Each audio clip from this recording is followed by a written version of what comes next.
12 News at 6 starts right now.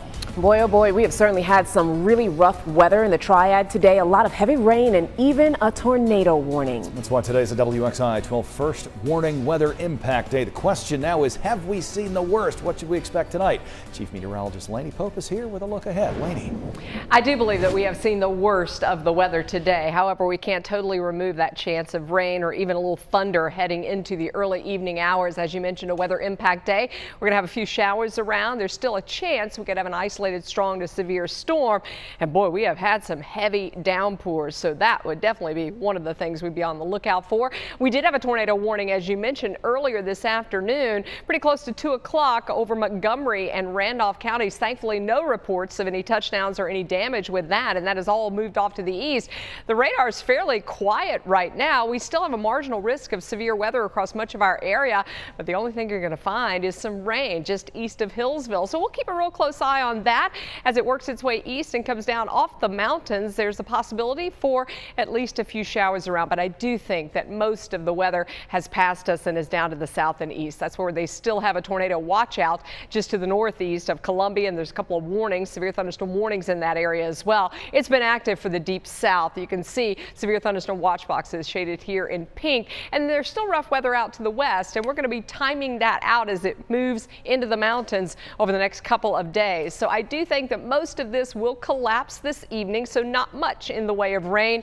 Another wave coming in later on tonight that could bring a few showers around, but I do think it will be fairly quiet tonight. Tomorrow we could have more storms. I'll be back to talk about that coming up. All right, thank you so much, Lainey. Now, this storm system is causing destruction across the south. Take a look here. This is in the Atlanta area. One person is dead after a tree fell on their car when severe weather blew through this morning. The National Weather Service says a tornado touched down in the area. It was an EF1 with winds of roughly 90 miles per hour. And in Mississippi, cleanup is underway after several confirmed tornadoes hit yesterday. The town of Calhoun suffered major damage with power lines and trees landing on homes. This is Calhoun City, Mississippi. Meteorologists also declared a tornado emergency for the Tupelo area, which is in the northeastern part of that state. Now's a great time to download the free WXII 12 News mobile app. If you don't have it already, you can follow the radar along with us right here at the studio. You can also get the hour-by-hour forecast so you can plan ahead to see when storms are coming to your neighborhood.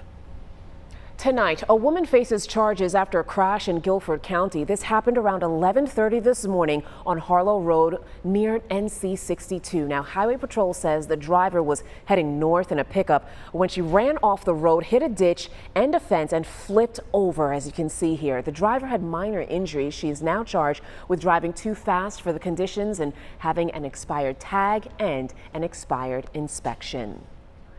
Following the Derek Chauvin guilty verdict and the growing tension in Elizabeth City after deputies shot and killed Andrew Brown Jr., community organizers in Greensboro are pushing forward, demanding justice for Marcus Smith. WXII 12's Leanne Denyer was there as they demonstrated today and why organizers believe the time for justice is coming. Despite wind and rain, dozens of concerned community members came out to downtown Greensboro today to demand justice for Marcus Smith more than 2 years after his death. Marcus was a man! Yeah. As rain fell, organizers raised their voices. If we don't get no justice, you don't get no peace. More than 2 years after Marcus Smith's death in police custody, many are still calling for accountability from the city of Greensboro. You didn't just kill a man who was homeless and dealing with mental health issues. You killed his line. You killed his legacy. You killed his lineage. Yes. Every Monday, concerned members of the Greensboro community stand in solidarity with the Smith family. It's never too late to fight for somebody's life. I mean, whether we get justice or not, people need to see that people are dying in the streets and we coming out here to do this. Organizers say they want the public to stay engaged, to know what happened to Smith on September 8th, 2018, and for city leaders to be held accountable for the actions of the Greensboro police officers that day.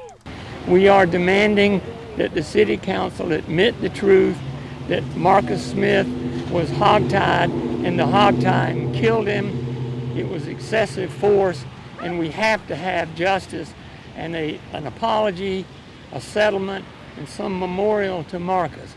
Smith was 38. Marcus was a man that deserved better. That's right. And this group comes out every Monday to continue to demand justice. We're told they will be back next week. In Greensboro, Leanne Denyer, WXII 12 News. This afternoon, friends and family of Andrew Brown Jr. said their final goodbyes at the coast almost 2 weeks after Pasquotank County Sheriff's deputies shot and killed him. Authorities have released very few details about exactly what led up to that shooting. They say deputies were trying to execute a warrant. Most of the body camera footage from this incident still has not been released publicly. Today, Brown's relatives remembered him as a beloved nephew and father. We're going to stand strong for him. Because I do know him as a very good person. Me and my dad, we was like best friends. You know, every time you seen him, you seen me. You seen me, you seen him. An independent autopsy commissioned by the Brown family said he was shot 5 times, including once in the back of his head. The district attorney says deputies fired once Brown's car made contact with deputies. Brown's family and his attorneys say he was driving away to try to save his own life. The SBI is looking into the shooting, and the FBI has also opened a civil rights investigation.